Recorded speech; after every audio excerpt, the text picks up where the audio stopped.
These families came to the United States in the last 2 years because they were promised an asylum process. This process was not easy for any of them. They left their countries. We were not giving them a real process. We just gave them a promise. And I think that that's what we have to stop doing. We cannot promise anything if we don't have a process. Note, this episode features a guest whose voice and identity we have obscured for safety reasons. What does it really look like when an immigrant family arrives on the West Coast with nothing but a promise? In this episode of Pacific Time, we speak with an anonymous immigrant advocate who works every day to help new arrivals navigate a system that was welcoming people with one hand and now deports them with the other. This is a behind-the-scenes look at what our immigration system feels like on the ground. From ICE raids at apartment buildings, to court appointments that lead straight to deportation, to the heartbreak of broken promises and broken families. But we also hear something more powerful about our guests' deep belief in the gifts immigrants bring with them and the opportunity the West Coast community still has to choose solidarity over silence. As our guest notes, we stand to lose our very soul as a nation as it comes under brazen attack by an administration that's stomping on the law and our global reputation. I take this personally, and I'm nowhere near neutral on this. Having lived almost my whole life on the West Coast, immigration hardly bears notice. I've had close friends and colleagues who are from Mexico, Honduras, and Nicaragua, South Africa, Egypt, Israel, and Turkey, India, Japan, Korea, Pakistan, Ireland, Italy, France, and the UK. You get it. It's also worth noting that I descend from immigrants. My dad's grandparents fled violent religious persecution in Eastern Europe. My mom's descendants fought in the American Revolution, but before that, they'd fled Western Europe presumably for religious freedom and economic opportunity. My family's story is hardly unusual because it's really true that we are a country of immigrants, and so much of what makes us proud as a country and a region can be traced to the mix of people who are busting their asses and contributing different ideas and mindsets. Welcome to Pacific Time, the podcast where we ask the big what-if questions about the future of the West Coast, its challenges, its opportunities, and the potential, if not the necessity, for independence. I'm your host, Greg Ammerfell. Protests and strong words between politicians are in the news. West Coast state sovereignty is under attack, and we'll come to this in an upcoming episode. For now, it's important to hear stories from the ground, to understand and bear witness to the experience of new arrivals who want nothing more than to be American and who stand to bring so much to our country. I started by asking our guests to describe the work that their organization does to support immigrants. Some of the stories they describe are really hard. I urge you to listen closely. We are here in our little corner of the Pacific Northwest, providing services to all families who have immigrated to our area. And we are doing a lot of one-on-one work where we sit with a family who has arrived, and we make sure that they have everything that they need to succeed in their communities. We work with the parents, we work with the grandparents, we work with the kids, we work with all the organizations that are around us because it's important to us to understand what are the resources that are available to them and how they can access those resources. We walk with them through the process of getting all these resources. We don't just give a list of resources to them, but we actually fill up the forms and go to their appointments and make sure that they get whatever they need. In some cases, it's food. In some cases, it's legal assistance. In some cases, it's clothing or going to the school or asking a question for mental health. Many other resources. We also provide education that once we have them and we have a relationship with them, it's very important to me that they are able to get the resources that are available to them in the community, but also for them to be able to start at our offices. We have classes where we teach them English. ESL is very important, obviously, to all of them. So it sounds like you're offering everything from navigating the legal immigration process to education to helping people celebrate their existing culture, but also fit into American culture. Is that fair to say?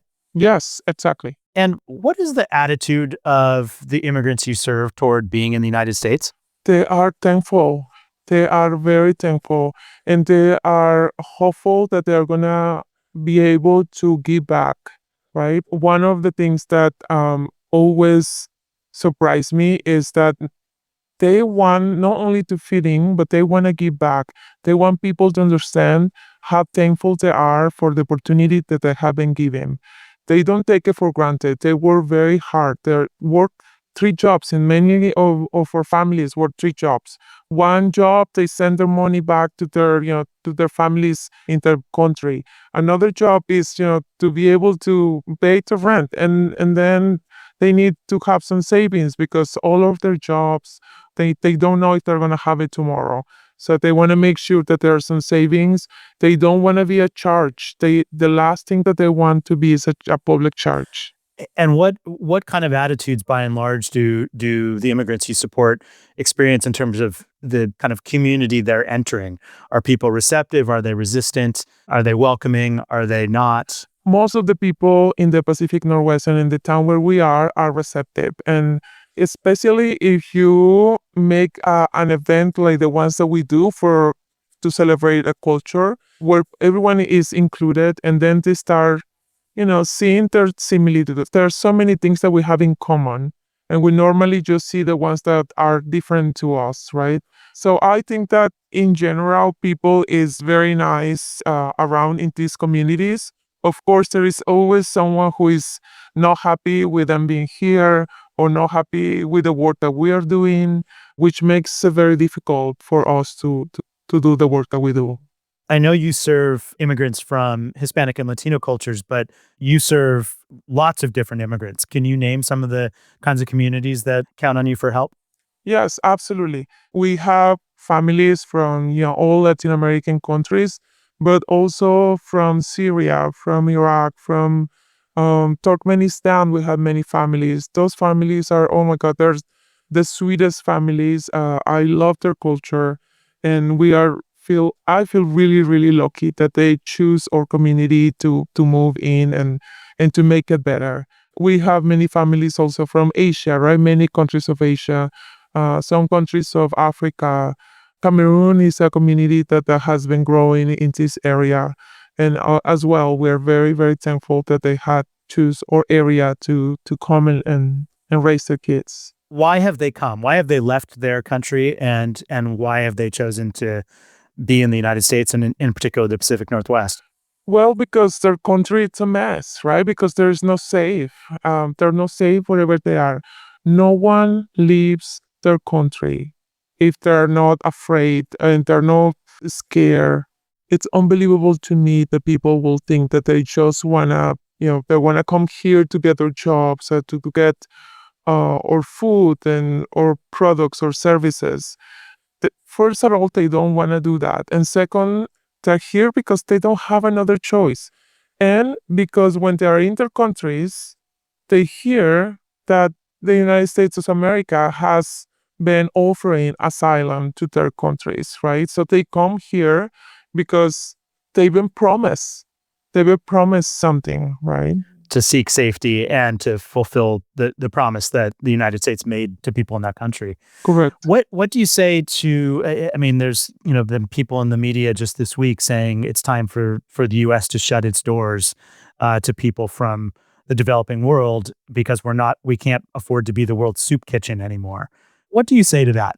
The diversity of our country, in my opinion, is the best that we have, right? Our kids go to school with kids from many different cultures who speak many different languages.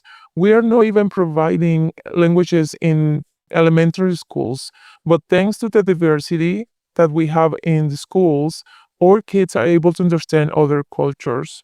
Our kids are able to celebrate with them, right? To get used to the idea. And I mean, we're living in a global world right now, right? Like everything is global, and for us to to offer kids to be able to understand how is the world outside the United States. The best thing is having people from many different countries sitting in the same classroom. That's the best way to learn.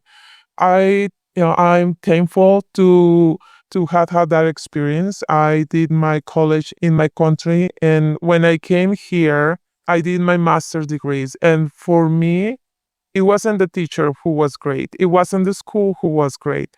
It was really the people in my classroom.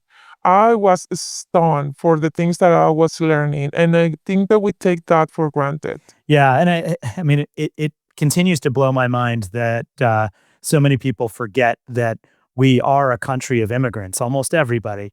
I'm third generation on one side of my family, and the diverse thinking, ideas, customs, the absolute dedication to hard work to take advantage of the opportunities that exist in the U.S.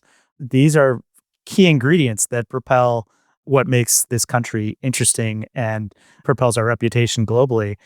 So it continues to blow my mind that people struggle to remember that and feel like they have some entitlement to being American that newer immigrants do not.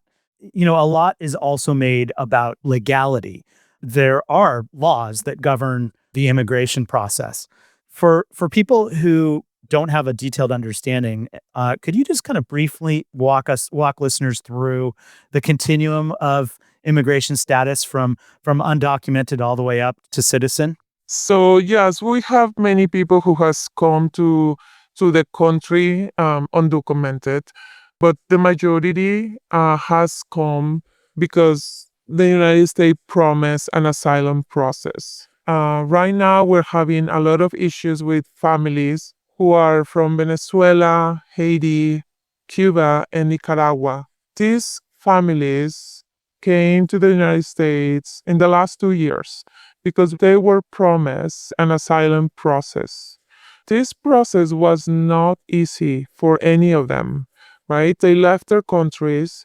We were not giving them a real process. We just gave them a promise. And I think that that's what we have to stop doing. We cannot promise anything if we don't have a process.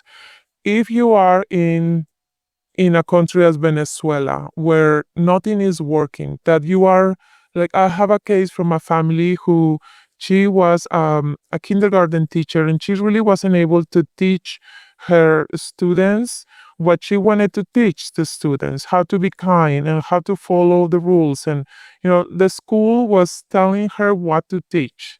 It was not what she wanted to do for the kids because she knew was not the right thing to do. With having the president that they have, it was a lot of fear. Everything, especially all the public workers, had to do exactly what the government wanted it to do.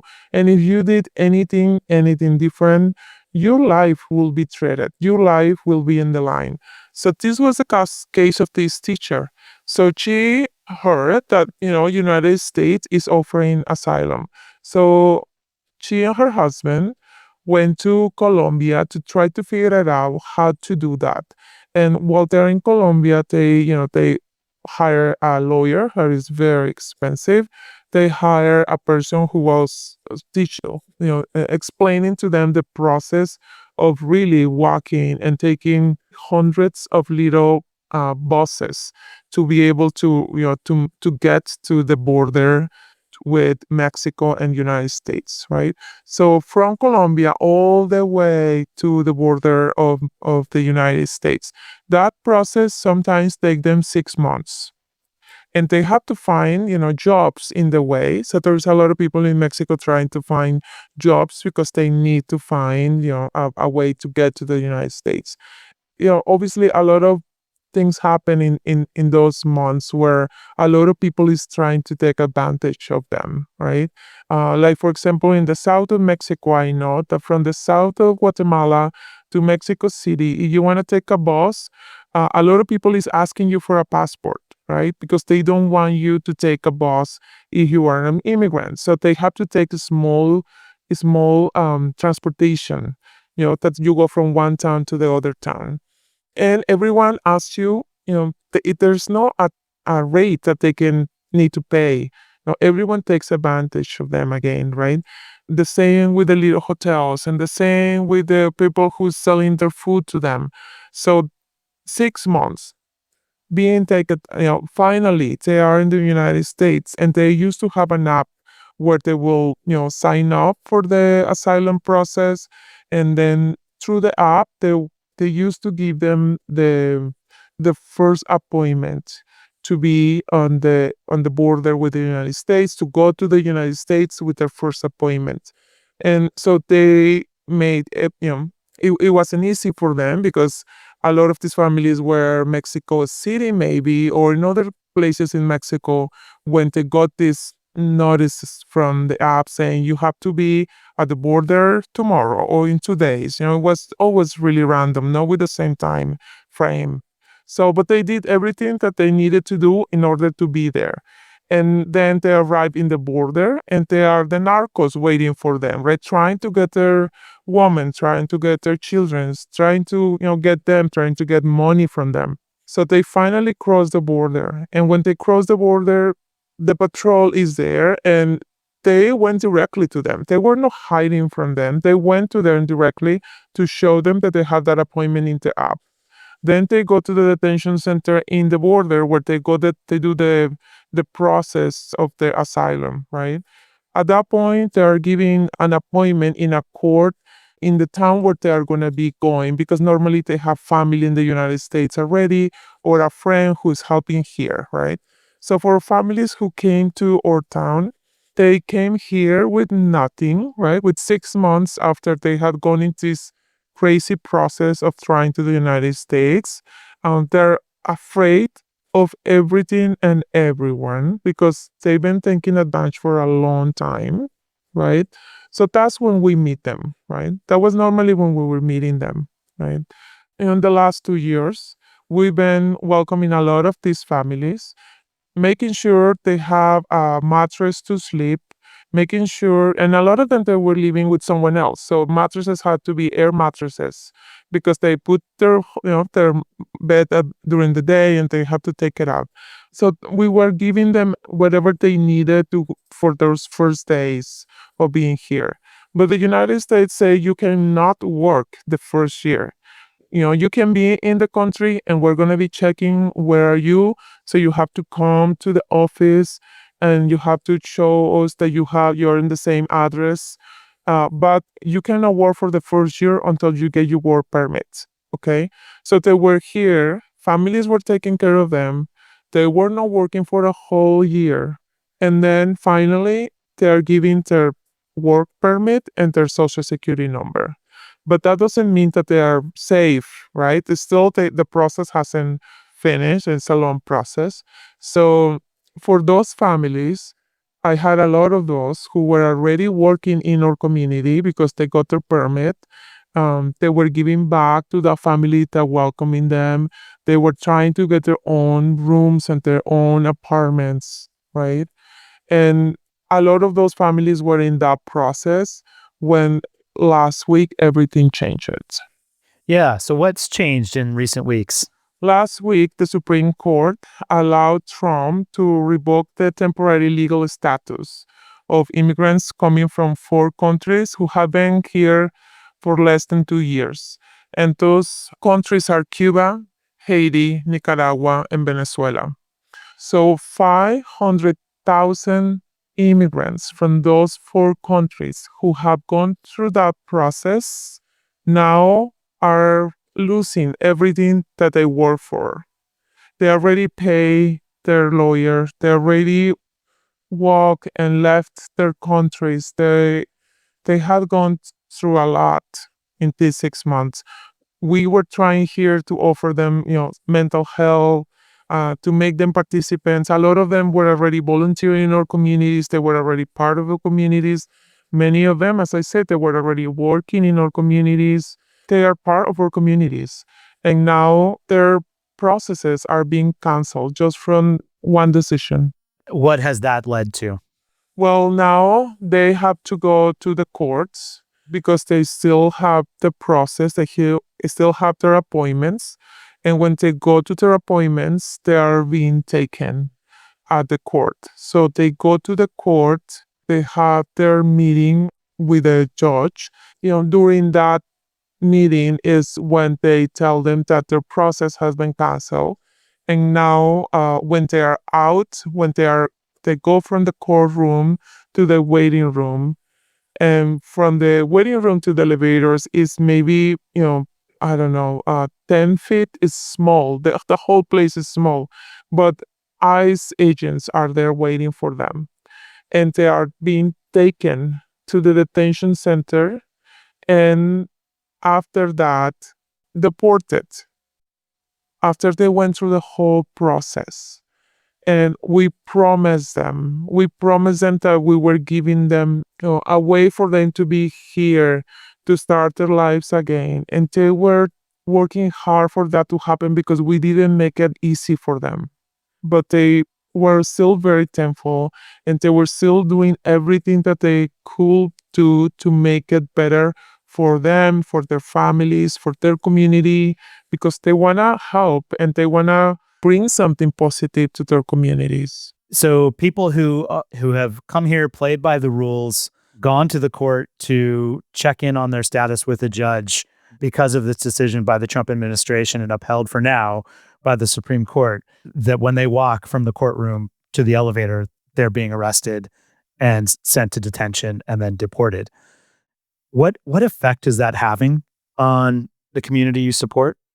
Well, you know, people just doesn't know what to do and don't know what is safe, right? Before, they were scared of going to the food bank or even going to the supermarket and get food, or sending their kid to school, because nothing is safe right now. They're hearing what's happening in other states, and that's all they hear all day long. They are afraid to do their taxes because IRS has shared information with DHS. They are afraid of even going to visit someone who lives in a Section 8 housing, because even if there are mixed families living there, which means that some are documented and some are undocumented, and that was allowed before. Now they know that, also, they have shared the information with DHS. So nothing is safe right now, not even going to your court. So if you don't go to a court date, what they're being communicated is that if they don't go to court, they're gonna go and look for them to their home. So they don't want that also to happen, because they're living with someone else. They're afraid from the people who's living, with them. They don't want to get them in troubles. They don't want their kids to see what's going on, or the other kids, because court is asking them to take all their kids with them. So at the court, we have many parents, and in that waiting room, everyone is very afraid. Everyone is looking like every other case the people is being deported. So everyone is crying. Everyone is, trying to find a solution. There some good lawyers who are doing pro bono work and trying to explain to the people what are their options. But honestly, there is not much. If ICE takes them, there's not much anyone can do for them. And could you describe, because you've been to visit people from your community at the ICE detention center locally, can you describe the situation there? What kinds of conditions are people facing? Yes. So I have, unfortunately, members of my community at the detention center. And when I go there, I spend 2 hours with each of them every week. And it's my honor to be able to go and to give them that time. They talk to me about how was the process when they arrived, or how many people are there now. Before, we maybe have 200 people at the detention center. Now there are thousands, so over 2,000, I think, right now. It's really hard to know, but there are no beds for each of them. So the last week, I heard someone saying that they're using their bed as a pillow.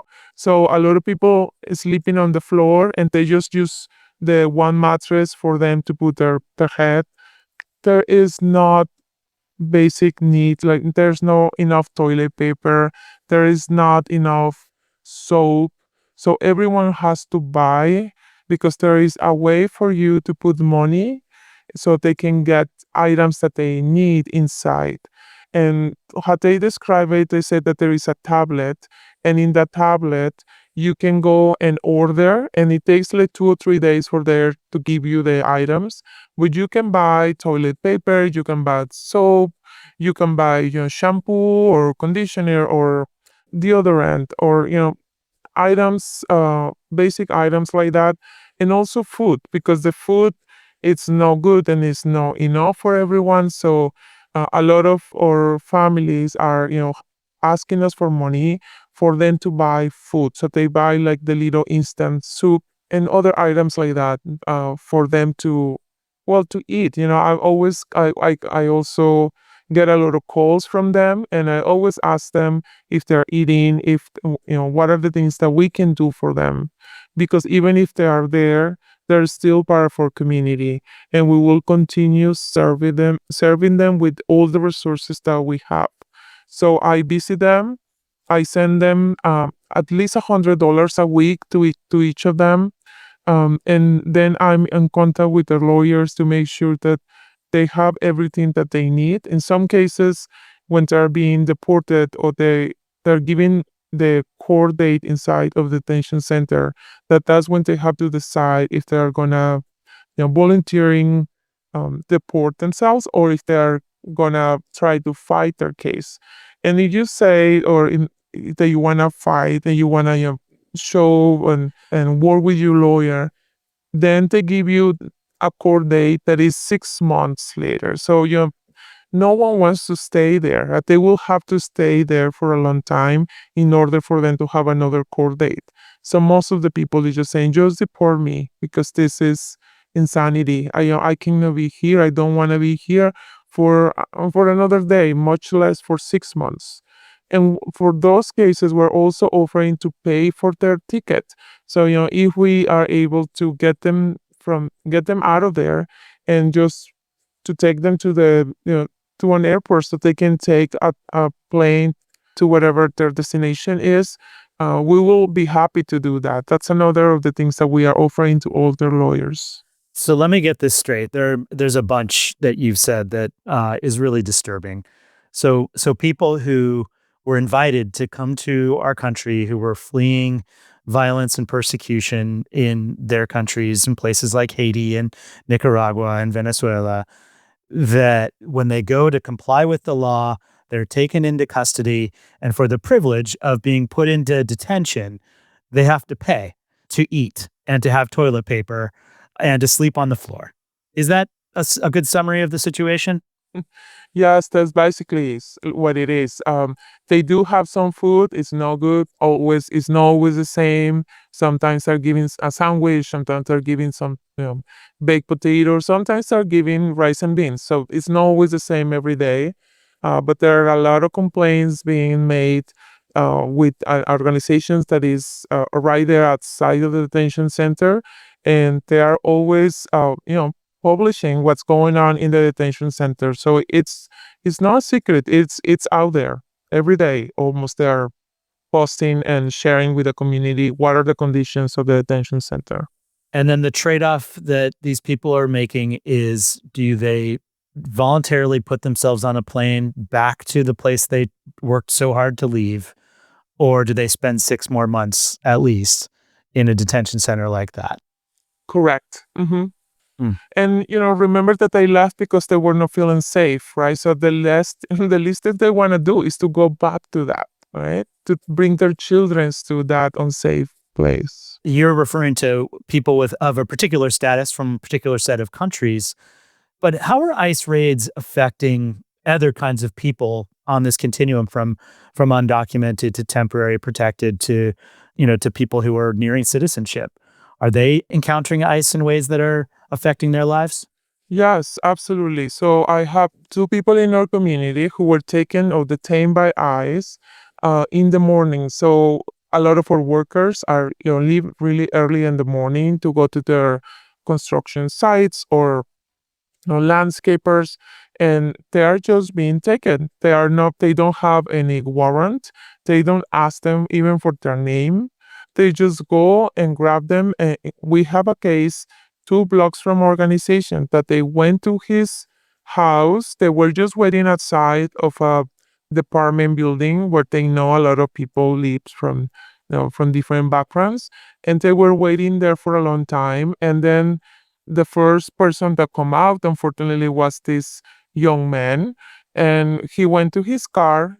He put his wallet and his phone next to him. And the last thing he remember is that, because they opened the door of his car and they take him out and put him in his van, and in 2 minutes he was out. He was not in a safe place, and the worst thing is that we were not able to figure it out where he was. So they left the car running. Okay. So when his brother came out of his house and saw that the car was running, he was so, also he didn't know where his brother was. He called me, we called the police. The local police was trying to figure it out where he was. The local police put a missing person report because we they really didn't know where this person was. And that was Wednesday morning, and it was not until Saturday morning where we were able to figure out where he was. So Saturday morning he called me from the detention center and said, I'm here, right? I'm here and I'm okay, and I really need you to call my mom. And I say, your mom has been calling me every 20 minutes, and I've been trying to, to figure it out. I feel terrible. We were not able to help you before, and I'm so glad you are there. And in that moment, I put money on his account. I said, I'm gonna go and visit you. I'm gonna find you a lawyer, and I want to make sure your family knows that you are there. So they were really obviously very worried for him. And we were able to put money in his account so he was able to talk to his mom, because they also have to pay for all their calls. Yeah, and now he calls me, every week. He's been there now for 2 months. And what's his immigration status? He was starting his asylum process. Got it.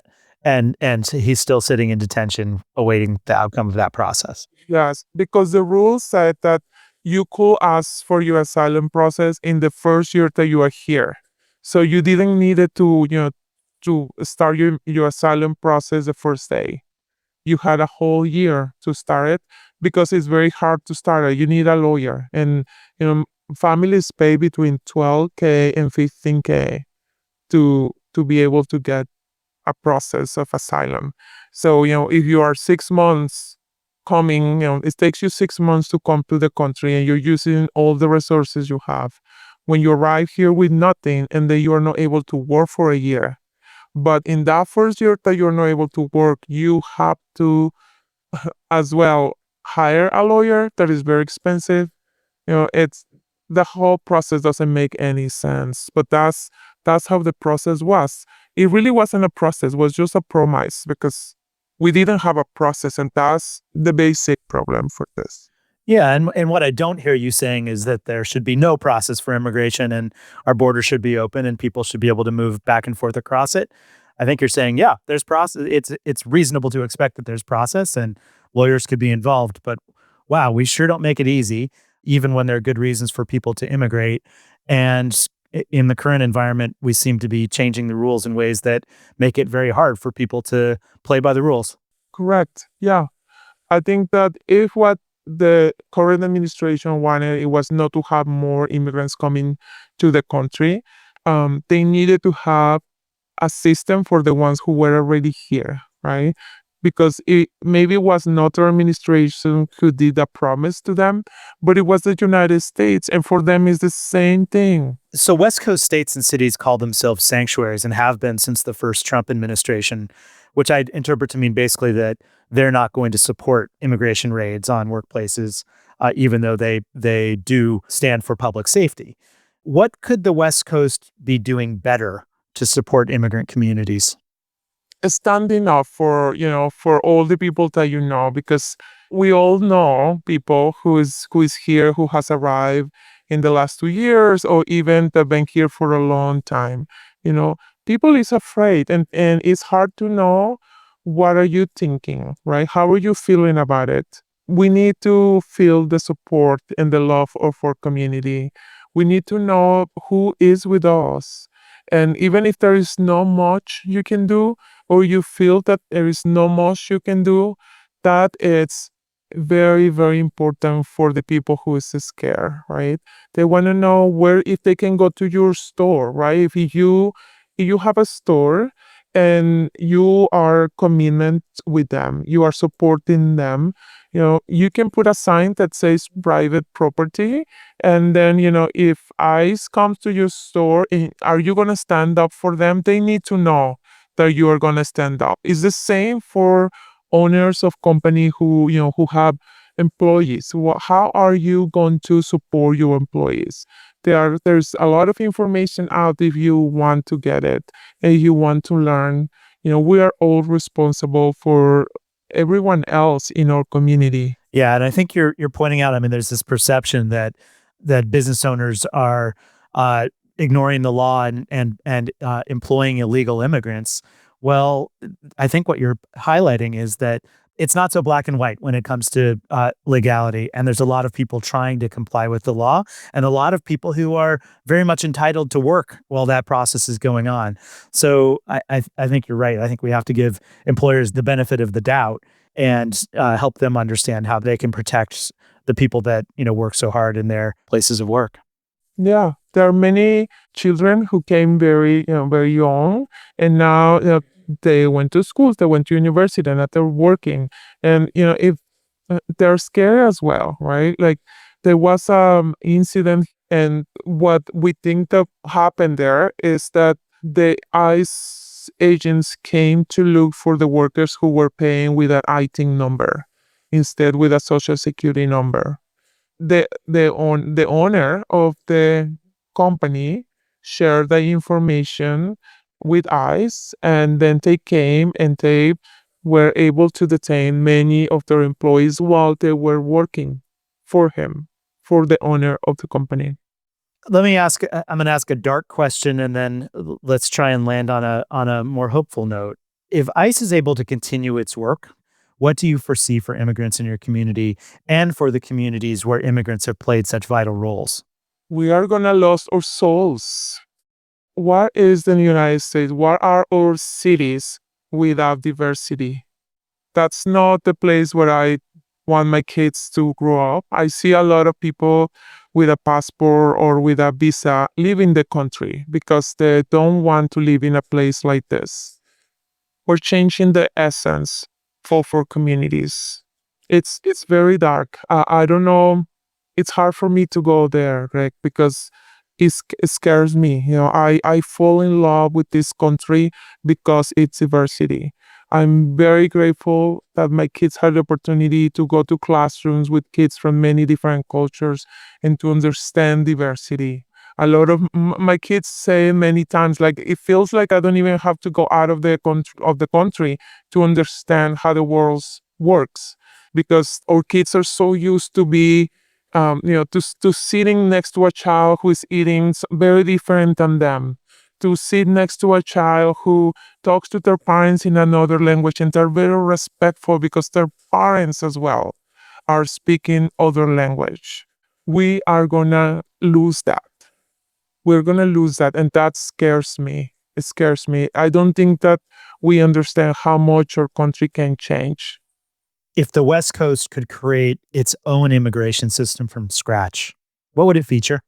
We need a process, but we need a process for the people who is here, right?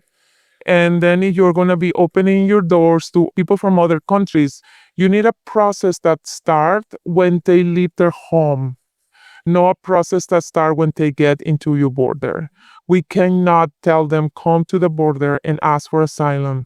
We have to make sure the process start the day when they decide in their hometown to immigrate to the United States. So there's kind of looking at it if we were going to start from scratch on the West Coast, but what's one policy change to our existing US immigration system that would make a really big difference and keep us out of the very tense times we're in now? We need a process for the people who's here, and we don't have a process, right? We have millions of people working in our restaurant, working in our hotels, working on our farms. We're eating the food, we're going to the hotels, we're going to the restaurants, and there's people in all kind of levels of jobs. We love them. They're part of our community. We need to give them a process for them to stay here.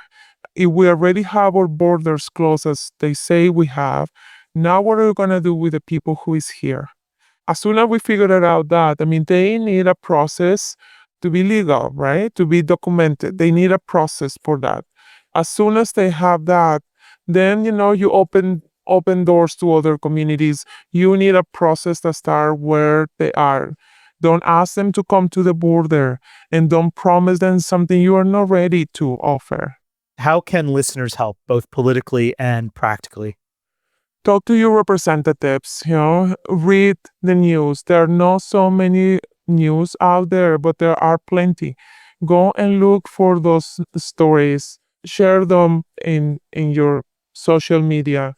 Talk to your representatives and talk to the people around you. Make sure that they know how you feel and that you support them, that you're happy that they're here, right? I'm honestly very happy every time I welcome someone who is arriving. Because I know that they're bringing so many presents, so many gifts to our community. And every time that I welcome someone, I get very excited about learning what are all the wonderful presents and skills that they are bringing to our community. We need to make sure our families know that we see that on them. I'm thankful for our guests' courage, care, and candor in sharing what's happening behind the headlines. As immigration policies shift and fear spreads, it's more important than ever to listen to the people doing the work on the ground. If this conversation moved you, do something. Start by contacting your representatives and ask for Congress to clean up the immigration process. Keep an eye out for the immigrant advocates who are stretched thin and also keeping a low profile in the face of mounting violent threats. Showing up to volunteer, sending them a donation, this would mean a lot. Immigration is a complex and emotional issue, so this is a good episode to share with people who may not have considered the human sides of it. Encourage them to listen, put themselves in the shoes of immigrants, perhaps their own ancestors. Think of the words written on the Statue of Liberty. Give me your tired, your poor, your huddled masses yearning to breathe free. Consider how supporting the promise of immigration is as patriotic as it gets and deeply tied to what has always made living on the West Coast great. Thanks for being with me in Pacific Time, for facing up to a hard situation, and for thinking about how to stand up for what makes our country and our region special.